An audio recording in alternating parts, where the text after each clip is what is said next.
para tener el recurso. Entonces, pues, muy buenos días nuevamente. Damos la bienvenida al profesor Moisés Bustos en esta tercer cápsula BIM, la segunda que nos está ofreciendo nuestro compañero profesor. Y pues nada más adelante, cedo el micrófono adelante. Muchas gracias, Moisés. Muchas gracias, Miguel Ángel. Buenos días.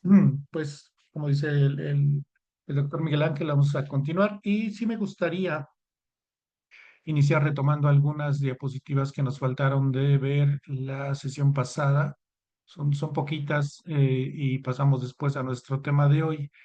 Entonces, como les decía, en la presentación anterior había información, pero sobre todo había referencias a quién hace BIM en el mundo, en Latinoamérica, en México. Entonces, les había comentado que sí, en mi opinión, hay un referente en América Latina respecto a la implementación BIM, es la arquitecta Carolina Soto, quien ha llevado las riendas y de manera extraordinaria de Plan BIM Chile. Y del lado derecho ven el documento que generó Plan BIM Corfo, que es la institución que lo genera. El estándar BIM para proyectos públicos está basado en la norma ISO 19650, que ya vimos más o menos su historia. Este documento lo pueden descargar en la página de Plan BIM Chile. Hay una parte que dice Biblioteca Digital. Y, por ejemplo, yo lo que hice fue descargarlo en alta resolución. Hay la opción y lo imprimí en doble carta. Espero que a lo mejor entre tres, cuatro de ustedes lo puedan hacer. Entonces, un muy importante referente, la arquitecta Carolina Soto. Y bueno, aquí nos habla de algunas de las ventajas de implementar BIM. No las vamos a leer, ya está en la presentación, pero evidentemente yo lo resumiría en una palabra. Me parece que BIM lo que procura es la eficiencia en los procesos durante las fases de planeación, diseño, construcción y operación de las edificaciones, en nuestro caso, o de infraestructura. Y este gráfico nos habla de cómo ha evolucionado y cuál es el plan también de hacia dónde va BIM. Y a mí me llamaba mucho la atención la primera columna que dice BIM nivel cero. Yo cuando empecé a leer respecto a BIM decía, ¿qué significa eso? Y abajo dice CAD 1990 o en los 90, ¿no? Que es justamente cuando les he mencionado, les he platicado que yo inicio con el tema de CAD. Pero justamente con el paso del tiempo, después entendí que realmente en CAD tenemos que generar los primeros acuerdos cuando trabajamos en equipo. Si trabajamos aisladamente, pues nosotros definimos qué colores nos gustan, si nos gusta la pantalla en negro, color claro, qué calidades usamos, etcétera, etcétera. Pero cuando trabajamos en equipo, tenemos que lograr acuerdos para que todo funcione bien. Y entonces esos acuerdos, de alguna manera, son el inicio también para evolucionar a la metodología BIM. Y ahí entendí un poquito a qué se refería el BIM nivel cero. El BIM nivel uno nos habla de la transición entre el 2D y pasar al modelo 3D, que bueno, nos permite muchísimas otras cosas. El BIM nivel 2, como pueden ver, ya está basado en muy buena medida en normas como la 1192 o sí, la 1192.2 y la 1192.3. Y el BIM 3, el BIM nivel 3, que es al cual están ya en transición los países más avanzados, nos habla de generar estándares, ¿ok? Hace poco escuchaba algo que me pareció muy interesante. BIM no son buenas intenciones. BIM es procesos estandarizados. Eso es muy importante. Nosotros, ¿dónde estaríamos en el caso de nuestro país y en el caso de nuestra universidad? Pues me parece que estamos en la parte inicial del BIM nivel 2, ¿ok? Así que tenemos mucho trabajo. Y bueno, justamente inicialmente se habló de hasta 7 dimensiones BIM. Aquí no aparece ni la 1D ni la 2D. El entendido que la 1D es BIM nivel cero, el 2D pues ya lo conocemos, es eh, el dibujo bidimensional. El 3D, el modelo 3D, el 4 es calendarización de actividades, el 5D tiene que ver con temas de costos, el 6D es sostenibilidad y el 7D las especialidades.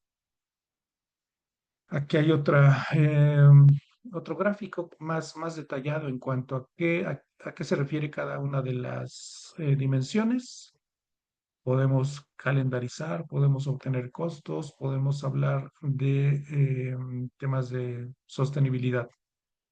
Y recientemente se ha estado planteando llevar la metodología hasta 10 dimensiones, en donde el 8D tiene que ver con temas de seguridad y salud en la construcción, en el sector de la construcción siempre. El 9D con otra metodología, con otra filosofía de trabajo, que es Lean Construction, que nace en la industria automotriz en Japón, Toyota específicamente. Y el 10D, creo que ya lo habíamos mencionado muy superficialmente en la ocasión pasada, es ya no solamente pensar en un proyecto aislado, sino que cada proyecto va generando ciudad. Y entonces pasamos del BIM, del modelado de información de la construcción, al SIM, modelado de información de las ciudades, en donde ya algunas ciudades del mundo están modeladas y se gestiona la vida de la ciudad desde la metodología.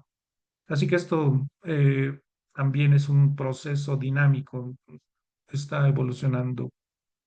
Y ahora hay una pregunta muy importante que es, dime la etapa de diseño y qué debemos hacer o cómo debemos abordar estos procesos. ¿Modelamos o preconstruimos?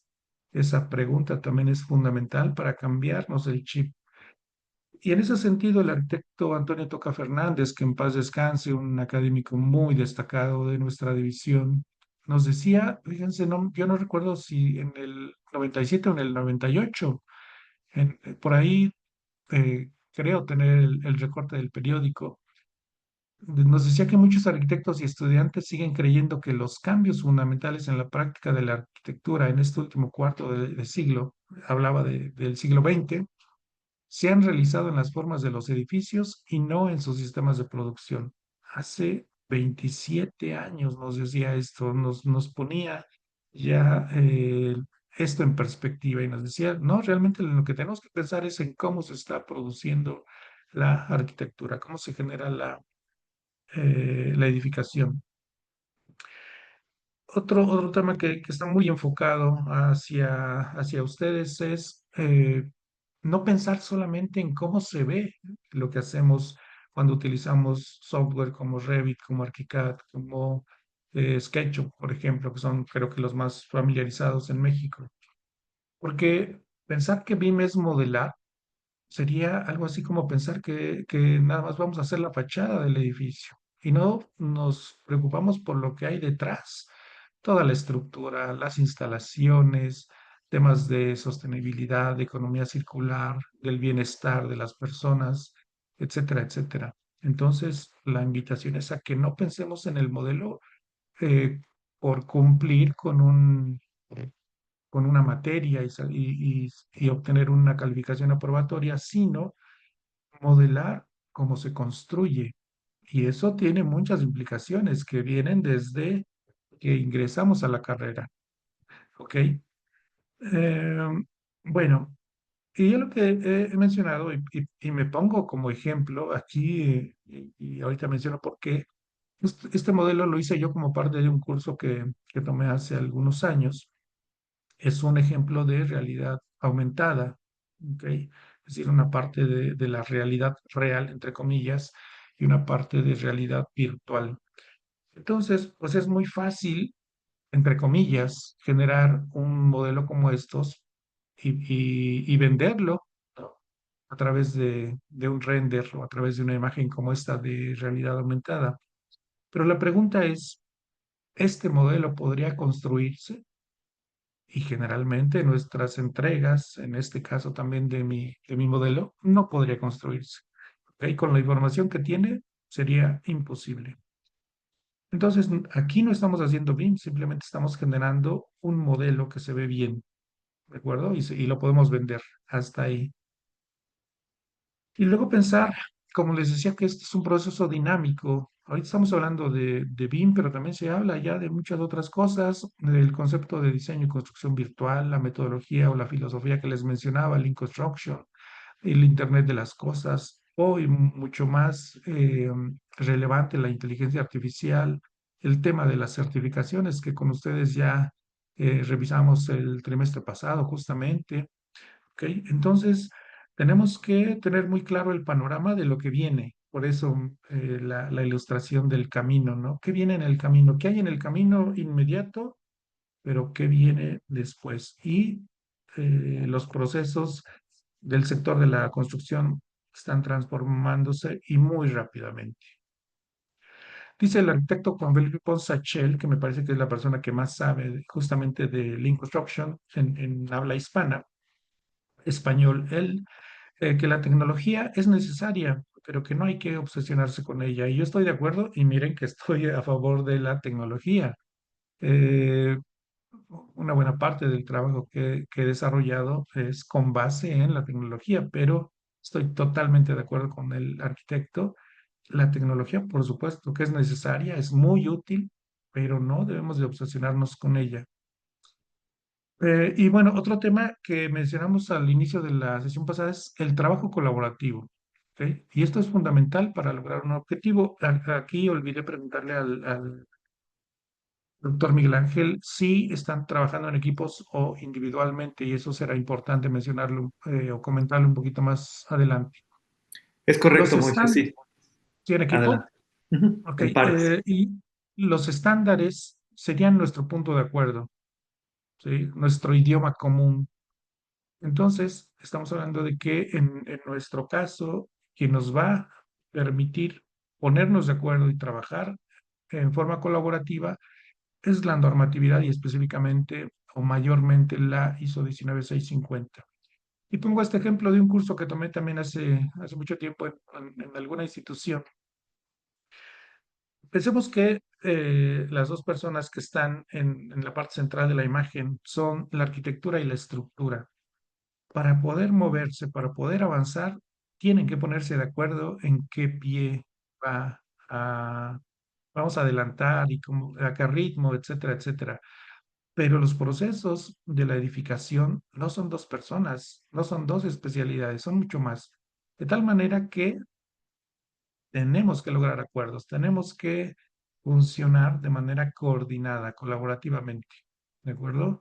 Eso también es fundamental. Sé que no estamos en muchas ocasiones acostumbrados a trabajar en equipo, pero la vida profesional no es aislada, siempre en equipo. Y finalmente, para pasar a nuestra presentación de hoy, hablemos de BIM en la etapa de la construcción. Y yo me he planteado, esto lo presenté hace algún tiempo en alguna participación. Me gusta esta pregunta y, bueno, aquí en inglés, por el juego de palabras, click or brick, ¿qué debemos de atender? ¿El proceso digital completamente o nos vamos por el tema práctico de cómo se construye? Y yo creo que no es una u otra, me parece que son ambas, ¿no? Debemos de aprender lo digital como proceso de diseño, pero debemos de saber cómo se construye para que lo que modelemos sea acorde a la realidad. Por eso decíamos, ¿qué debemos de hacer? ¿Modelar o preconstruir? Me parece que lo que hacemos, si se hace de manera adecuada, es preconstruir digitalmente. ¿De acuerdo? Ese tendría que ser el objetivo, preconstruir digitalmente.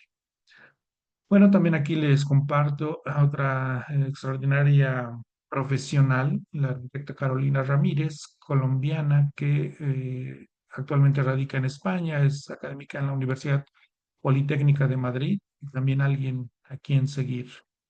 En el caso de México, me parece que un poco retirado de la vida profesional, pero al fundador de ICABIM, de Ingenieros Civiles Asociados, en donde inició con la implementación de la metodología el arquitecto Marco Vidali, que después con el arquitecto Pablo Lezama fundó Rizoma y actualmente le he perdido la pista. También hablar del doctor Sergio Álvarez Romero, él es académico de la Universidad Autónoma de Yucatán en buena medida, yo lo definiría como mi mentor BIM. Él nos ha apoyado muchísimo, no solamente a Moisés, sino a la Universidad Autónoma Metropolitana, a la implementación de BIM en México. Es un gran profesional, él hizo maestría y doctorado en Estados Unidos en temas BIM. Y la última diapositiva que nos había quedado pendiente. Entonces, ¿cómo funciona la carrera hoy en día?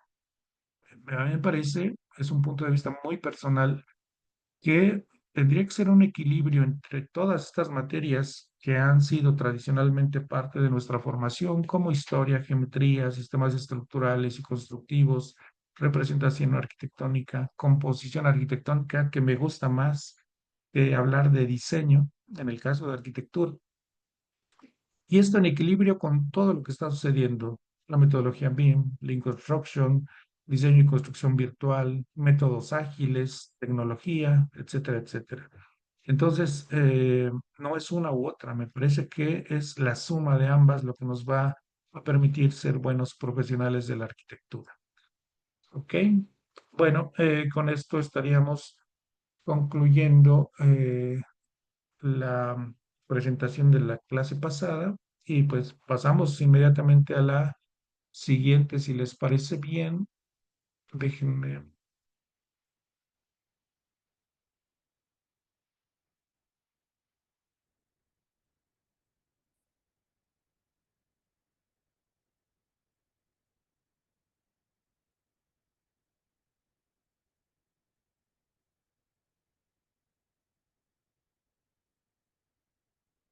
listo. ¿Se me pueden decir si estamos viendo ya la diapositiva inicial que dice plan de ejecución BIM? Sí, ya se ve. Muchas gracias. Perfecto. Pues entonces la sesión de hoy está destinada a hablar de este tema que es el plan de ejecución BIM, PEP por sus siglas en inglés, y, perdón, o Plan de Ejecución BIM en español o PEP, BIM Execution Plan en inglés. Y de lo que vamos a hablar es de la relevancia de implementar BIM, qué es un plan de ejecución BIM, cuál es su importancia y su contenido, qué es un plan de ejecución BIM preliminar y qué es un plan de ejecución BIM definitivo, qué son los documentos OIR, PIR, EIR, AIR, y luego la congruencia de objetivos y usos BIM, hitos BIM, estándares, entorno común de datos. Hablaremos de todos estos conceptos. Bueno, en la sesión pasada, al inicio, hablábamos de planeación y colaboración como dos aspectos fundamentales de la implementación de la metodología BIM. Pero cómo lo logramos? ¿Cómo logramos planear y colaborar? Ya dijimos que la planeación la vamos a lograr en buena medida y la colaboración mediante la normatividad. Pero todo esto, y como decía hace ratito, no son buenos deseos. Tiene que ser un proceso estandarizado y para ello tenemos que dejarlo por escrito. Por lo cual, entonces generamos un documento que se llama Plan de Ejecución BIM. Y me parece que el nombre es muy claro, ¿no? Cómo vamos a desarrollar y cómo vamos a ejecutar la metodología aplicada a un proyecto. Yo les diría que este tema cobró mayor relevancia en lo personal en la segunda sesión, ya por allá de 2021, hace casi 5 años, en una conferencia de la maestra Vivian Díaz Arias de Venezuela, en el Seminario Internacional BIM que estábamos organizando en aquel momento la Universidad Autónoma de Yucatán, la Fundación para la Investigación e Implementación Tecnológica, con sede en Guanajuato, la Universidad Anáhuac Cancún y la UAM Azcapotzalco. Y su tema, su conferencia la denominó Sin plan de ejecución BIM, no hay BIM. Así de concluyente, así de tajante. Sin plan de ejecución BIM, no hay BIM. Bueno, esta ya la tienen el link en la presentación pasada. Pero bueno, ¿cómo podríamos definirlo, abordarlo? Es un documento que se elabora en dos fases o etapas. Una, que es el plan de ejecución BIM preliminar o precontrato. Ahí la palabra precontrato nos da una buena idea del momento en el que se elabora. Y otro, el plan de ejecución BIM definitivo o postcontrato. Entonces, el plan de ejecución BIM preliminar lo elabora cada uno de los proveedores que participan idealmente en un proceso de licitación. ¿ok? Eh, para quienes ya han llevado, por ejemplo, la materia de Administración 1, les hemos hablado de cómo funcionan estos temas en nuestro país. La Ley de Obras Públicas nos dice que hay diversas maneras de ejecutar las obras públicas y una de ellas son las licitaciones, que sería lo más adecuado. Entonces, quienes participan en una licitación deben de elaborar un plan de ejecución bien preliminar en donde van a indicar cómo lo harían ellos y cuánto costaría. Y luego el plan de ejecución BIM definitivo lo elabora ya el proveedor adjudicado, quien ganó la licitación. ¿Ok? Por eso se le llama definitivo o postcontrato. En ambos casos se deben atender, por supuesto, los requerimientos del cliente. En Chile le llaman mandante. ¿Por qué sería importante elaborar un plan de ejecución BIM? Pues porque nos permite planear y definir aspectos fundamentales del proceso de implementación de la metodología en un proyecto específico. Algunos de estos aspectos son los objetivos de la implementación, qué buscamos, qué pretendemos, a dónde queremos llegar a través de la implementación de la metodología en un proyecto. ¿Quiénes participan? Arquitectos, ingenieros, ingenieros de instalaciones, asesores de iluminación, asesores de cuerpos de agua, asesores de sostenibilidad, em, asesores en arquitectura bioclimática, por ejemplo, quiénes participan y cuáles son sus roles, qué va a hacer cada quien, ¿de acuerdo? Em, Después también, por ejemplo, capacidades y recursos. ¿Qué necesitamos saber? Necesitamos estar certificados en modelado 3D, necesitamos estar certificados en normatividad. ¿Qué recursos necesitamos? ¿Qué tipo de computadoras? ¿Qué tipo de software? ¿Qué tipo de plataforma de trabajo colaborativo vamos a usar? ¿Qué vamos a entregar? ¿Cuándo lo vamos a entregar? ¿En qué formatos lo vamos a entregar? ¿Cómo vamos a gestionar la información? ¿Cómo vamos a compartir la información? ¿Cómo vamos a visualizar la información? Y algunos hitos. ¿Cuáles son las fechas más relevantes? ¿Cuándo tenemos que entregar el plan de ejecución BIM preliminar? ¿Cuándo debemos de entregar un proyecto conceptual? ¿Cuándo debemos de entregar el proyecto ejecutivo? Etcétera, etcétera. ¿De acuerdo? Entonces, como pueden ver, aquí estamos planeando ya muy buena parte de nuestro proyecto. Aquí las características de un plan de ejecución BIM de oferta, que es el preliminar, y un plan de ejecución BIM definitivo. Como podrán ver muy generalmente, los primeros puntos son iguales. Dirán, bueno, ¿y cuál es la diferencia entonces entre una y otra? En el plan de ejecución BIM definitivo, tenemos que ser más específicos. Por ejemplo, en el plan de ejecución BIM de oferta dice entregables generales y sus formatos en concordancia con el programa del proyecto. Entregables generales. En el plan de ejecución BIM definitivo, en el que ya hay un contrato de por medio, tenemos que especificar los entregables, válgase la redundancia, los entregables específicos y sus formatos en concordancia con el programa del proyecto, así como la estrategia y plataformas de colaboración. ¿Dónde voy a poner esos entregables? ¿En qué plataforma? ¿Ok? Ahorita pensemos en Google Drive, en Dropbox, etcétera, etcétera, pero hay otras mucho más especializadas. En el plan de ejecución BIM de oferta hay una estrategia general de colaboración, y en el plan de ejecución BIM definitivo ya tenemos que hablar de los estándares y convenciones a utilizar respecto de nomenclatura, clasificación, unidades de medida. Vamos a trabajar en metros, en centímetros, qué tipo de coordenadas vamos a usar, cómo vamos a estructurar los modelos. Ahorita vamos a abundar en ello. eh, Niveles, volúmenes y otros. Entonces, la diferencia es que el plan de ejecución definitivo, en pocas palabras, es más específico y tiene que comprobar aquello que se planteó en un plan de propuesta, en un plan de ejecución BIM de oferta.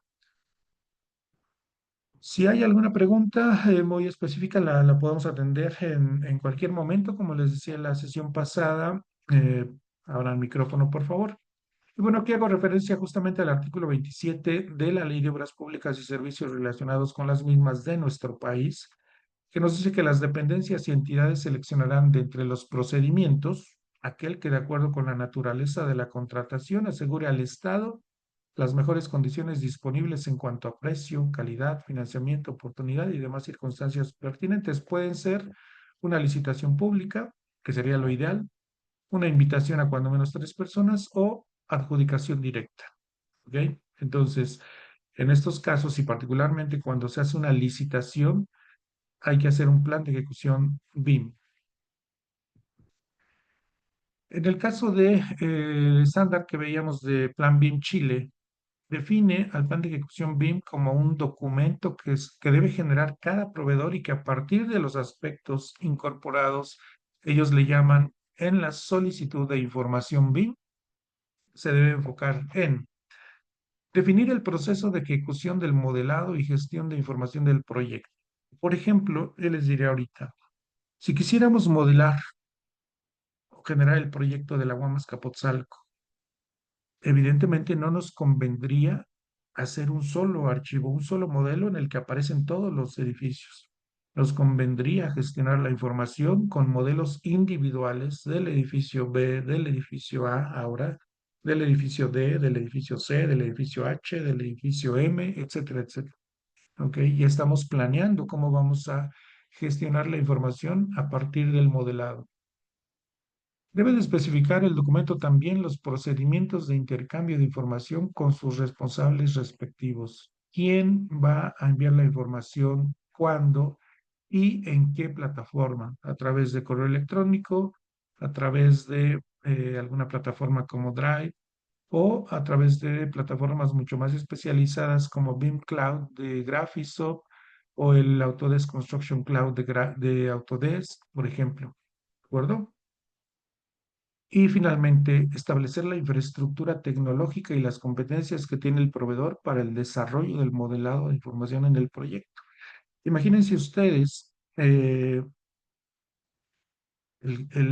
espacio lleno de tecnología que se habilitó para el desarrollo del proyecto del cancelado aeropuerto de Texcoco. Nos tocó visitarlo, ¿ok?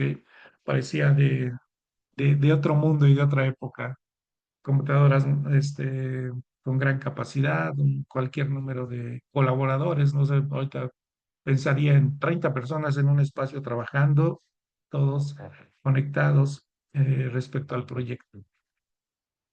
Y no para espantarlos, esto es lo que el estándar BIM para proyectos públicos indica como el contenido del plan de ejecución BIM, los componentes de la solicitud de información, entre ellos los objetivos de la utilización BIM, los entregables, los modelos BIM, incluyendo qué tipo de modelos vamos a generar, los documentos relacionados a los modelos, el estado de avance de información de los modelos, y aquí nada más diría, eh, los modelos en BIM no son estáticos, son dinámicos, van evolucionando, ¿ok? Van haciéndose más precisos cada vez conforme va avanzando el proyecto. En un momentito más vemos unos gráficos que nos ayuden a entender esto. Otro tema muy importante, usos BIM, tipos y niveles de información, estrategias de colaboración. Hay otro concepto aquí que es muy importante, que es el entorno de datos compartidos, que también se conoce como entorno común de datos. Eh, y finalmente la organización de los modelos BIM. ¿Ok? ¿Cómo le vamos a llamar a las cosas? ¿Qué sistemas de clasificación vamos a utilizar? ¿Cómo los vamos a organizar, en pocas palabras? Entonces, no es tan simple pensar en el plan de ejecución BIM. Eh, pero bueno, esto ya con la práctica se va haciendo mucho más sencillo cada vez. Hablamos de un aspecto fundamental que son los usos BIM. Este es una tabla que generó la Universidad de Pensilvania a través del arquitecto John Messner, hablamos de él la sesión pasada, y entonces esta institución dice, a ver, ¿cuáles son qué se hace durante todas las fases de desarrollo de un proyecto? La fase de planeación, la fase de diseño, la fase de construcción y la fase de operación. ¿Qué se hace en este proceso? Eh, y trataron de reducirlo a lo más relevante. y generaron esta tabla en la que dicen, a ver, en la fase de planeación, por ejemplo, se modelan las condiciones existentes. ¿Eso qué significaría? Pues cómo está el predio en este momento en donde se va a hacer la construcción. Hay construcciones existentes, hay una nave industrial que ya está abandonada, ya está en desuso. Bueno, hay que eh, hacer lo que nosotros conocíamos como el levantamiento arquitectónico, por ejemplo. Hay una estimación de costos, cuánto va a costar el proyecto, en cuántas fases lo vamos a desarrollar. Hacemos lo que nosotros incluso conocemos como análisis de sitio, ¿no? Luego viene la etapa de diseño, que es en buena medida a la que nosotros estamos más acostumbrados, es generar el proyecto arquitectónico, la composición arquitectónica y su correspondiente modelado. También pueden ver que hay dos tonos de azul. El azul más intenso son los usos BIM denominados primarios y el azul más claro son los usos BIM llamados secundarios. Por ejemplo, la elaboración del modelo se conoce como diseño de autoría, ¿ok? En la fase de diseño, y los programas como Revit, como ArchiCAD, como SketchUp son conocidos como software de autoría, ¿de acuerdo? Luego, entre diseño y construcción hay un uso que es muy importante, de hecho me parece que es el uso al que más recurrimos en el ámbito del sector de la construcción, que es la coordinación 3D, ¿ok? ¿Qué significa coordinación 3D? Pues justamente juntar, integrar los proyectos de estructura, de instalaciones, de otras especialidades con la arquitectura y ver que todo esté en orden. Y después viene una fase que es la de operación. También se conoce como operación y mantenimiento, ¿ok? Durante la vida útil de la edificación. Entonces, regresando un poquito al plan de ejecución BIM, nosotros podemos generarlo considerando que vamos a implementar la metodología durante las fases de planeación, diseño y construcción. Y ahí termina nuestra participación o hasta ahí se va a implementar BIM. En esos casos, o en ese caso, perdón, tendríamos que generar un documento que se llama OIR, Requerimientos de Información de la Organización. Básicamente es un documento que genera quien hace la propuesta, quien hace la licitación y que establece cuáles son los objetivos de la institución. Pensemos ahorita en la Secretaría de Infraestructura, Comunicaciones y Transportes, que va a ser un aeropuerto como el AIFA. Y entonces genera este documento donde dice, necesitamos hacer un proyecto de un aeropuerto de tal capacidad, un hospital de tantas camas y tantos consultorios. ¿Ok? ¿Qué pretendemos? Pretendemos mejorar la eficiencia en los procesos, abatir costos, terminar en las fechas requeridas, etcétera, etcétera. Luego viene este documento justamente de requerimientos de información del proyecto. ¿Cuántos espacios? ¿Qué tipo de espacios? Las características, etcétera, etcétera. Después hacemos otro documento que se llama EIR, que son los requerimientos de intercambio de información, y aquí tiene mucho que ver el entorno común de datos justamente. ¿Cómo vamos a intercambiar información? ¿En dónde vamos a alojar la información que ya hemos generado? ¿Cuáles son los repositorios de la información? Entonces, aquí en este esquema solamente llegamos al término de la construcción. Pero si vamos a gestionar el edificio mediante la metodología, tenemos que generar otros dos documentos. Los requerimientos de información de los activos, entendiendo como activo a la edificación misma. ¿Ok? Y bueno, si es un conjunto, pues al conjunto mismo.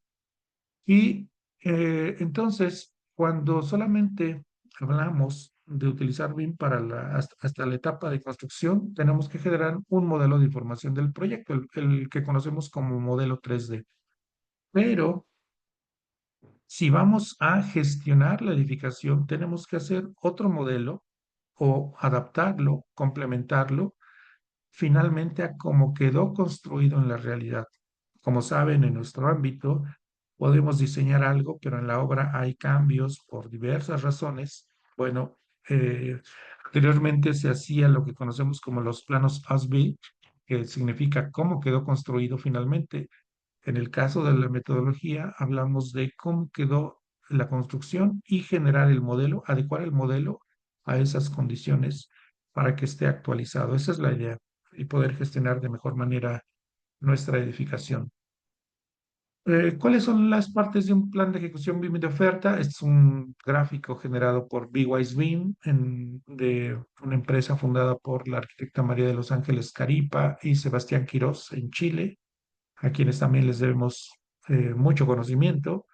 Nos dicen que las partes de un plan de ejecución BIM de oferta son la información básica del proyecto, los objetivos de la utilización de BIM, los usos BIM, y ahí el recuadro en línea discontinua lo puse yo, es en una parte del gráfico, porque es importante entender que los objetivos están asociados a los usos, ¿ok? ¿Cómo vamos a lograr el cumplimiento de los objetivos? A través de la implementación de los usos BIM correspondientes. Eh, no les mencioné que los usos son 25, los planteados por Penn State. Entonces, no siempre usamos los 25 usos. En un proyecto estaremos utilizando 5, 6, 7 quizá. Eh, Generalmente son repetitivos por el tipo de trabajo que hacemos. Entonces, insisto, los usos y los objetivos están estrechamente ligados. Para lograr los objetivos, recurrimos a los usos planteados. También el plan de ejecución debe de contener empresas, roles y responsables, entregables generales y sus formatos y estrategia de colaboración. Y para tratar de explicarme, recurro a la documentación que se generó en el llamado reto universitario BIM que organizamos, estas instituciones que les había mencionado, que después nos agrupamos como iniciativa BIM, ¿de acuerdo? Un grupo de trabajo que llegó a estar conformado hasta por 22 instituciones en 8 países. Fue muy relevante el trabajo, la verdad. Y la documentación que se generó y la experiencia que generó este reto universitario fue muy enriquecedora. Contamos en esa ocasión con el patrocinio de Autodesk, de Graphisoft, de Plannerly, de Saint-Gobain y de Gerdau Corsa. Esto queda también a través de una conferencia que impartió el doctor Sergio Álvarez, extraordinaria, diría yo, que también es una joya para quienes quieran implementar BIM. Y sobre todo en el caso de nosotros los académicos, está en YouTube. ¿Cómo fue la experiencia académica de generar este reto universitario BIM Latam? Que también debo decir, fue una iniciativa del maestro, perdón, Raimundo Magos, en ese momento director de la Escuela de Arquitectura de la Universidad Anáhuac Cancún. Entonces, bueno, particularmente, insisto, para profesores, es ah, una conferencia muy útil. Para los estudiantes me parece que también podría serlo. Entonces, regresamos a que para generar plan de ejecución BIM debemos de contar con el documento llamado requerimientos de información de la organización, requerimientos de información del proyecto y requerimientos de intercambio de información.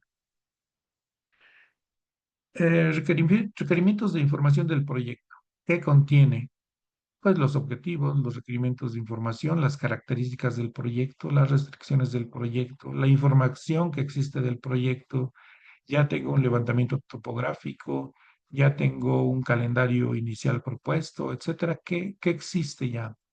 Y luego, los usos BIM requeridos, tanto los objetivos de quien genera la licitación como los requerimientos de información del proyecto, los debe de establecer aquella institución que está generando la licitación, quien tiene el requerimiento de un proyecto. Entonces, en este concurso se les pidió a los estudiantes de varios países, me parece que hubo estudiantes, si no me recuerdo ahorita, de 4 o 5 países, incluido México, y era condiciones existentes, estimación de costos, programa arquitectónico, revisiones del diseño, autoría del diseño y coordinación 3D, que eran los más relevantes. Entonces, en cuanto a información del proyecto, pues se les estableció que se tenía que hacer un edificio para alojar una sala de docentes. El área que debía tener, el sistema constructivo, cómo debía ser la cimentación, cómo debían ser en este caso los marcos rígidos de acero, puesto que nuestro patrocinador era Gerdau Corsa, eh, qué tipo de muros, qué tipo de losas, los espacios y sus capacidades, etcétera, etcétera. Requerimientos de información del proyecto. Como veíamos, también tiene que definirse qué vamos a entregar, cuándo lo vamos a entregar y en dónde lo vamos a alojar. Entonces se pedía una versión preliminar del plan de ejecución BIM y se pedía modelos digitales. En la fase inicial, un modelo 3D a nivel conceptual o esquemático del edificio propuesto con un LOT 100. Y ahí empiezan los temas de normatividad. ¿Qué significa LOT 100? ¿Cómo va a ser el modelo? ¿Más detallado, menos detallado? Eso tiene muchas implicaciones. Ahorita hablaremos de ello. Y después también cómo sería la documentación. Aquí estaba indicado muy claramente cuántas láminas y qué debería contener cada lámina. ¿Ok? Por ejemplo, la lámina 1 tendría que abordar el análisis de sitio, la propuesta conceptual y el proceso de diseño. Entre ellos, las características del terreno, la topografía, los árboles, acometidas existentes y municipales, el eje térmico, que era otro punto que nos interesaba como académicos. Y entonces, bueno, como vieron, decía que se debía entregar un modelo conceptual, LOT 100. ¿Qué es LOT?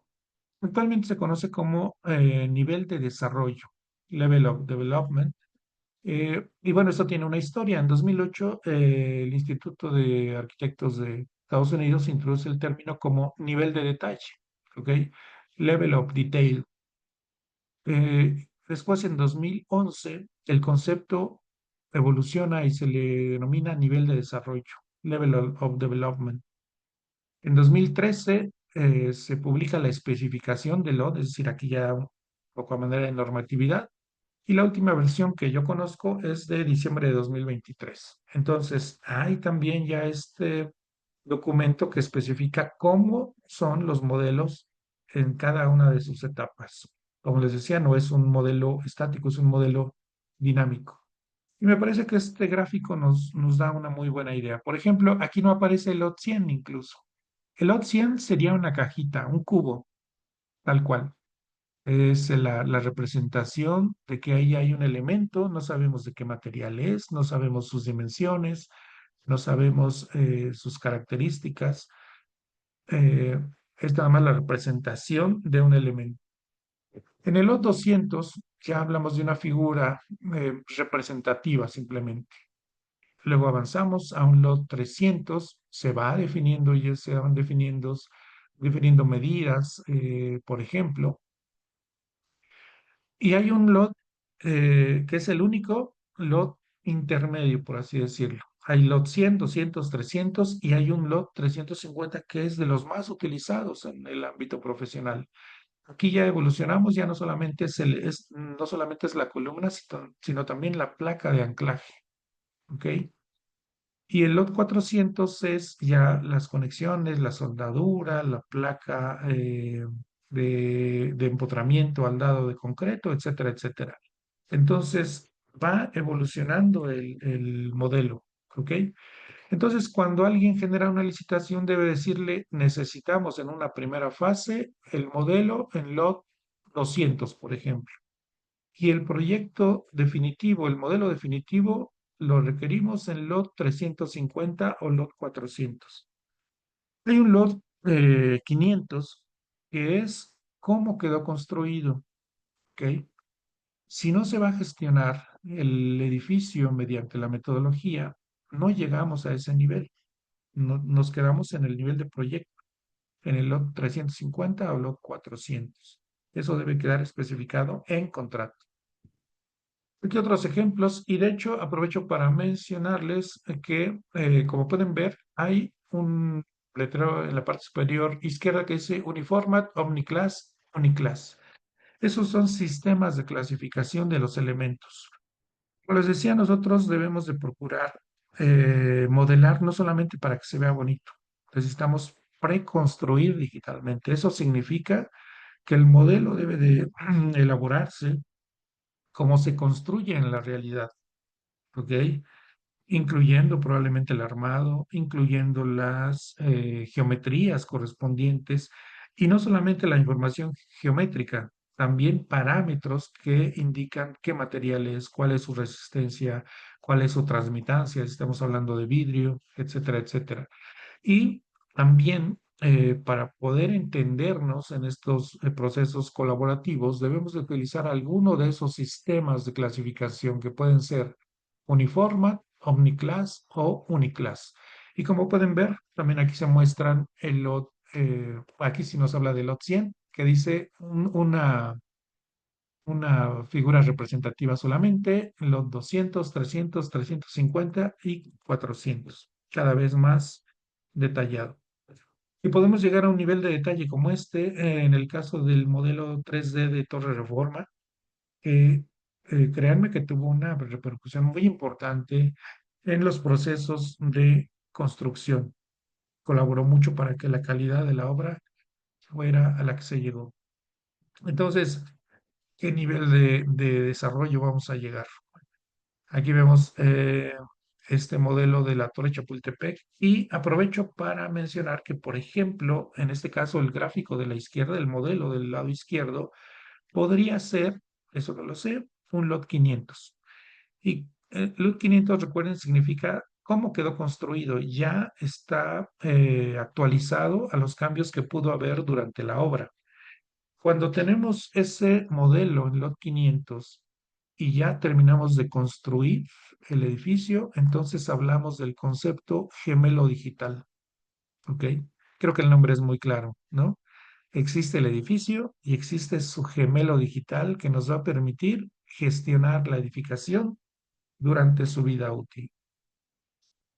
Bueno, estábamos en el contenido de los requerimientos de información de proyecto, las láminas, qué debe de contener cada lámina. La lámina 3 eran criterios técnicos, sustentables y paramétricos de costos. También para eso nos podría servir el modelo. Esa era la idea de este concurso. Y algo muy importante es que aquí todo se debe de especificar. ¿Qué medida tiene el plano? ¿Con qué unidades vamos a trabajar? Los niveles, cómo los vamos a indicar, el tamaño de letras, que eso nos cuesta mucho trabajo de repente en nuestras entregas, cómo debe ser la simbología, qué debe de contener el pie de plano, cuánto debe medir, indicar el norte y un largo etcétera que no vamos a leer. A lo que me refiero es que todo debe de estar especificado y quienes participan de este proceso deben de cumplir con ello. Escalas, la información que existe del proyecto. Por ejemplo, en este caso se les entregó un modelo IFC de cómo estaba el campus. Esta era una sala para docentes en la Universidad Autónoma de Yucatán, así estaba planteado.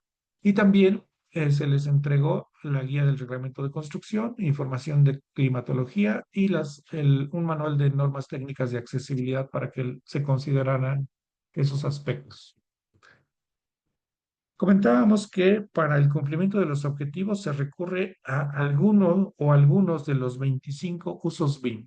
En este concurso se les pidieron 6 condiciones existentes, estimación de costos y otros 4 que ahorita veremos, en donde se indicaron los objetivos de su aplicación, cuál es su valor potencial, qué recursos se requieren, por ejemplo aquí, software de modelado con capacidad de importación y manejo de modelos 3D en formato IFC. ¿Ok? Y entonces ahí ya nos ponemos a pensar, contamos con ese software, contamos con el equipo para procesarlo, para utilizarlo, sabemos que es un formato o un estándar IFC, sabemos generarlo, y si no lo tenemos y si no lo sabemos, pues tenemos que adquirirlo o capacitarnos. Y justamente al final nos habla de las competencias requeridas en el proyecto en el equipo de proyecto.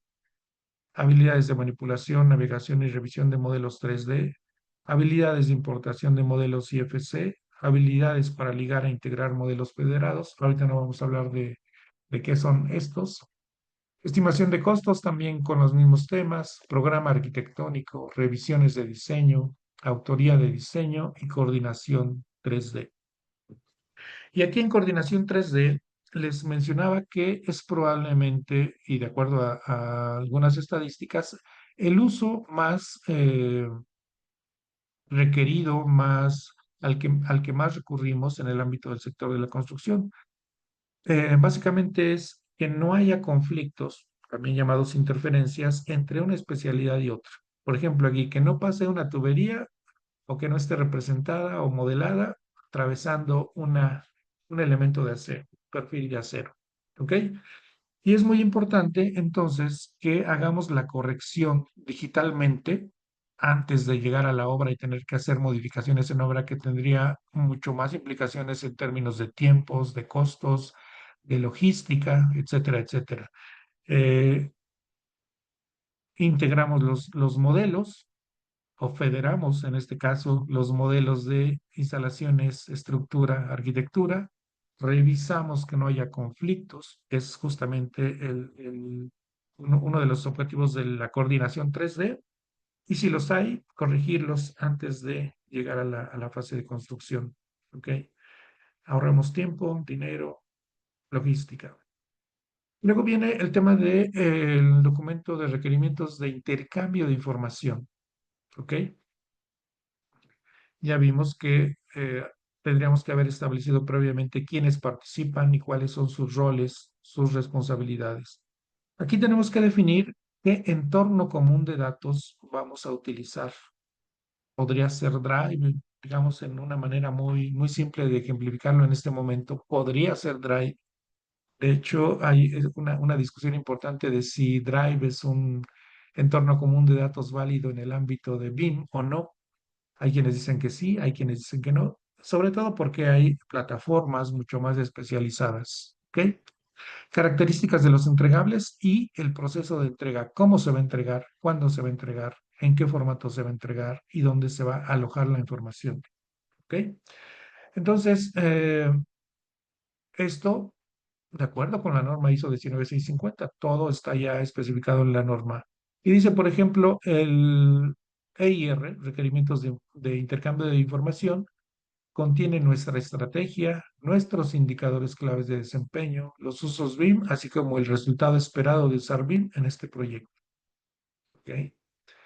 Aquí pongo el ejemplo de hace un año más o menos que me tocó impartir la UEA optativa BIM que se imparte en la UAM Azcapotzalco, una UEA propuesta por nosotros, un proyecto de investigación en la universidad con la colaboración de la doctora Isaura López Rivero, la doctora Aurora Po, el arquitecto Tomás Sosa, un servidor y alumnos de servicio social.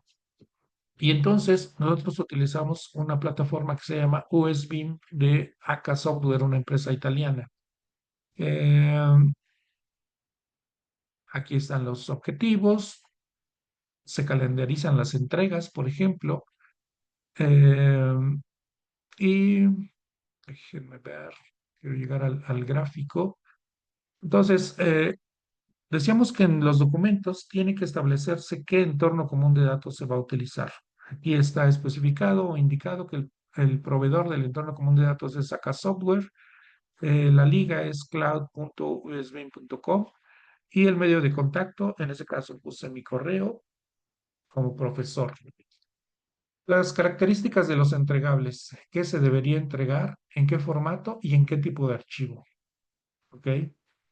Por ejemplo, el recorrido virtual en MP4, el modelo conceptual en formato nativo, ya sea en archivo de Revit, de SketchUp o de ArchiCAD, y las láminas en PDF. En una segunda fase, pues ya el plan de ejecución BIM definitivo, planos de proyecto, modelo de proyecto arquitectónico y modelos del proyecto definitivo de las ingenierías con planos. ¿Cuándo se va a entregar? Y esta es más o menos la interfaz gráfica. ¿Ok? Se generan carpetas, biblioteca digital, que están en donde están los documentos de referencia, como podría ser el reglamento de construcciones, un modelo de condiciones existentes, si es que las hay, y una carpeta para entregas, ¿ok? Y entonces, quien participa de estos procesos debe de cumplir con alojar la información en esa carpeta. No se puede poner en otra, no se debe. Y en la carpeta entregas, por ejemplo, aquí yo generé carpetas para cada equipo y las carpetas de planes de ejecución BIM, modelos nativos y modelo federado. Y en planes de ejecución BIM también las carpetas correspondientes. No se debe poner el plan de ejecución BIM preliminar en la carpeta del plan BIM de ejecución definitivo. Todo eso tiene que hacerse bajo procesos estandarizados. Incluso los nombres tienen que cumplir con un criterio de nomenclatura. Yo les especifiqué a los estudiantes que los documentos deberían nombrarse de la siguiente manera y subir a la carpeta correspondiente. Equipo 01, guión plan de ejecución BIM, guión preliminar. Equipo 01, guión plan de ejecución BIM, guión definitivo. Aquí no se vale el final o el archivo, este es el bueno, ¿no? Aquí todo debe ser bajo estándares. Y luego las carpetas para cada una de las especialidades en sus formatos correspondientes. ¿De acuerdo? Bueno, pues hoy terminamos. Antes déjenme, creo que me da tiempo. Voy a compartirles muy rápidamente. mm, Espero no abrumarlos con tanta información, pero espero que contribuya esto a dejar un poquito más claro cómo es el plan de ejecución BIM, en este caso ya aplicado a un proyecto. Si me indican, por favor, están viendo ya una imagen que dice friso alto detalle. Sí, Gracias. Bueno, les platico muy rápido. En mayo terminé yo una maestría en la UAM en el tema de HBIM, teniendo como caso de estudio el conjunto de San Miguel Arcángel en Ixmiquilpan, que fundamentalmente es conocido por los murales únicos en el mundo y que, como pueden ver en la parte inferior de la imagen, lamentablemente ya están perdiéndose. ¿Ok? Entonces, entre los objetivos, originalmente pensaba yo como objetivo en generar el modelo 3D del conjunto. Después entendí que eso no tenía tanto valor como un adecuado registro de los murales. Pero ¿a dónde voy? ¿Por qué por qué les pongo esto como ejemplo? Y no se trata de ponerme yo como ejemplo, pero me parece que sí puede contribuir al entendimiento de qué es un plan de ejecución BIM. Yo tuve que generar un plan de ejecución que aquí, como no se puede llamar plan de ejecución BIM, puesto que está aplicado al patrimonio cultural, yo sugerí llamarle plan de ejecución de modelado de información de construcción para el patrimonio. ¿Ok? Y entonces, ¿quién lo solicita? En este caso, la UAM. ¿Cómo se llama el proyecto? ¿En dónde se ubica? Ya no solamente con una dirección, sino con coordenadas, pensando en el modelo. Tipo de contrato, aquí no aplica, era un proyecto académico. Una descripción del proyecto, de qué se trata. Y luego, ¿quiénes participan?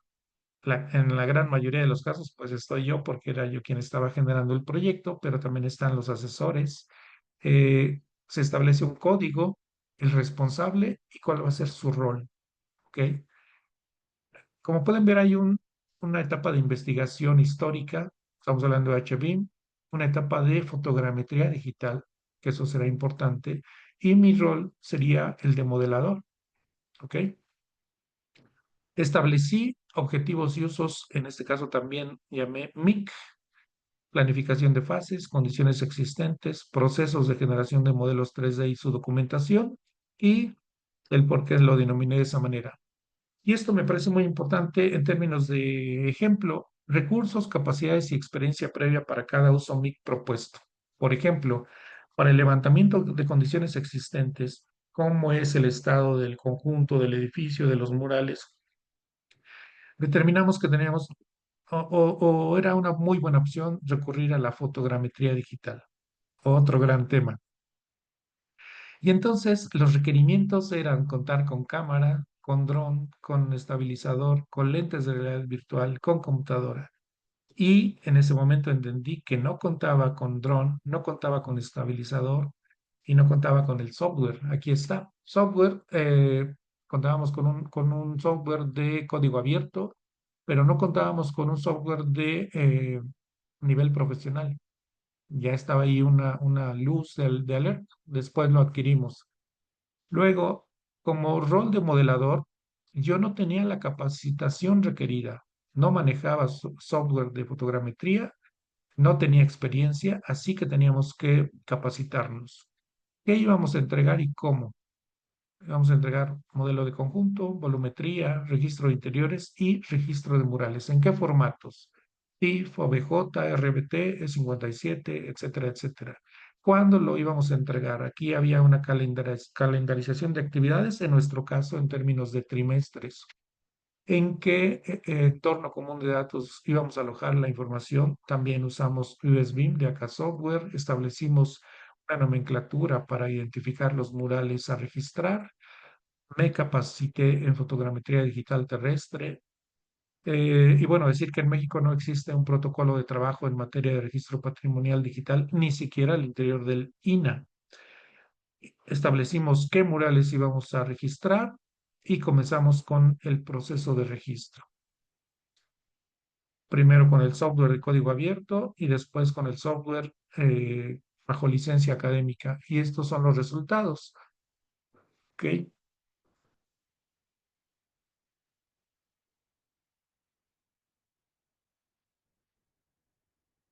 Ahí el modelo 3D y el resultado que es una ortoimagen. Y esto podríamos imprimirlo en 3D, por ejemplo.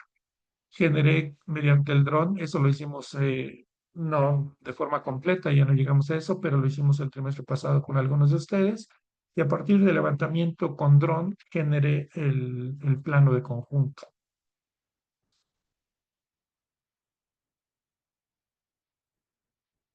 Y la maestra María de Jesús Dorado Caudillo nos hizo favor de apoyar con este registro mediante escaneo láser del edificio y generar el modelo 3D.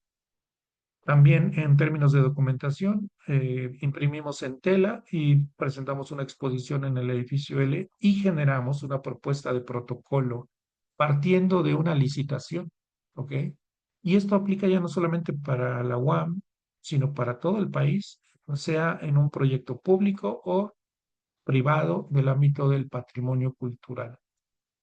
Y bueno, estas serían todas las bases propuestas por la doctora Isabel Jordán de España. No lo voy a abundar. Y pues creo que con eso podemos terminar. Espero, insisto, no abrumarlos. Me parece que este último ejemplo nos dice que la planeación nos permitiría, en todo caso, mayores posibilidades de éxito, de lograr los objetivos, teniendo claro qué se quiere, quiénes participan, cuándo se tiene que entregar, cómo se va a entregar, cómo vamos a intercambiar la información, etcétera, etcétera. Y eso se logra a través de un plan de ejecución.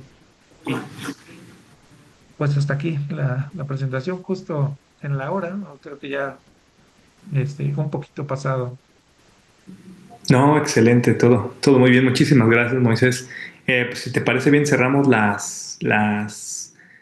grabación del video, pero no sin antes pues abrir algunas preguntas por parte de los chicos, a ver si les quedan algunas preguntas o comentarios inclusive, porque es importante ver el estado del arte aquí en nuestro campus más allá de lo que se pueda ver en el ámbito docente, pues ver a ustedes qué tanto han escuchado estos conceptos, si ya han tomado la optativa, por ejemplo, o asignaturas con mi compañero. O sea, estas partes son importantes para que nosotros podamos retroalimentarnos y además también compartirlo ahora con cualquier otras personas o instituciones a nivel global, ¿verdad? Adelante, jóvenes, ¿alguna duda o pregunta? Con un par o una consulta estaría bien, no hay ningún problema. ¿O les Quejas, quedó?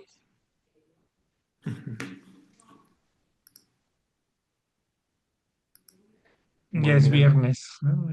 sí, sí, claro. Mientras les voy adelantando, la intención de esto que nos ha compartido Moisés es precisamente que ustedes vayan desarrollando su plan de ejecución. Para ello tienen que empezar por esto que nos comentaba, los objetivos y los usos BIM. En su presentación que amablemente nos compartió y se los voy a hacer llegar lo más pronto posible, es importante que empiecen a establecer y que dominen al menos esos 5 o 6 usos para plantearlos en el proyecto. Yo creo que vamos a desarrollar mínimo esos, porque la intención del terminal es pues, llegar a un buen nivel en un proyecto arquitectónico y preguntarles a ustedes cuál es el lot que consideran que es digno para un terminal. Muy buena pregunta, ¿eh? Ujú. A ver, Paulina, ¿estás aquí todavía con nosotros? Sí, profe, aquí ando. Perfecto. ¿Cómo ves? ¿Qué lot crees que sea el apropiado para un terminal, un proyecto terminal? Eh, ¿Cómo me dijo? ¿Qué lot o nivel de desarrollo, Ajá. level of development, es Ah, sí. necesario dentro del BIM alcanzar? Moisés nos platicó que hay unos muy básicos, ¿no? El lot 100, el lot ni siquiera se presenta, sino a partir de un 200, 300, 350, 400 y nos habló de un 500. Más o menos hasta qué alcance es lo que como alumno de proyecto terminal les vamos a pedir. Pues yo creo que entre 300 y 400, ¿no? Porque el Es, 500 ya es como, o sea, ya de cómo Ujú. se gestiona todo el modelo. Claro, claro. ¿Alguien más? Gracias, Pablo. Sí. ¿Alguien más? Rubén, por ejemplo. Sí, pues igual entre 300, 350. Yo digo que estaría previo. Claro. Esto sobre todo por tratar de llevar un buen nivel de detalle. Les van a pedir cortes por fachada, especificar muy bien el sistema constructivo y pues por eso, como bien decía mi compañero Moisés, pues es lo que bien tenemos que empezar a definir esas características, ¿no? ¿Qué más? ¿Alguna duda con respecto a esto? Porque ustedes se van a aventurar, nos vamos a aventurar todos juntos a esta ruta de BIM, tratar de hablar de esto, ¿no? Por ejemplo, ¿qué otros conceptos? El, el uso, bueno, una pregunta para Moisés.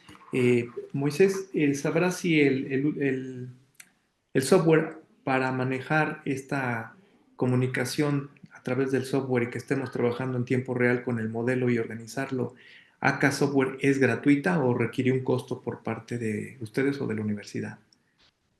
Es gratuita en una fase básica como Ah, ok. repositorio de información y tiene Ajá. un límite de 10 gigas.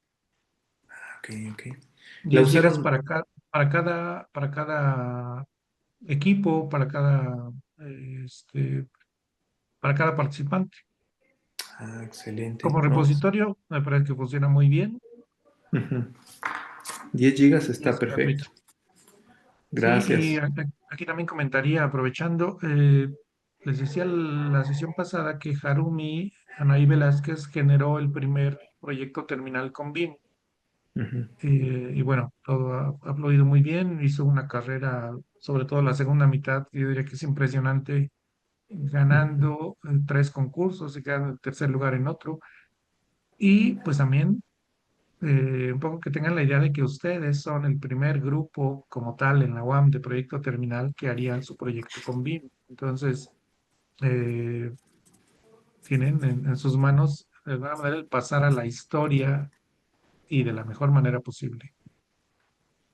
Muchas gracias. Esto que nos acaba de decir es muy motivante, la verdad. No sé mis compañeros alumnos, el alumnado, pero principalmente sí, bueno, particularmente sí lo considero muy, muy motivante porque la idea es que esté en este proceso inclusive de autocapacitación, empecemos a que ya quede esta referencia y que no sea el primer terminal, sino sea el primero de muchos, en donde pues nos podamos apoyar, inclusive el plantel docente como Moy nos está apoyando, ¿no?